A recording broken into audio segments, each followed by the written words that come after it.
tahun 68 sampai tahun 80 itu memang pemain ludruk dulu. Itu masih ada.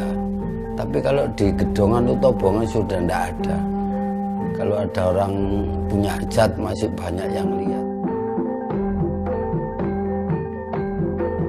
Kalau ludruk ada ngeremo perempuan, ngeremo laki, ya bedayan, lawak, cerita itu. Barang ini, nah ini barang. Tapi yang muda-muda ini ya juga banyak seperti luntasnya anak muda semua. Tapi ludruknya juga gitu. Ya ada ngeremo, ada ngitung, cuma diselingi ada musik.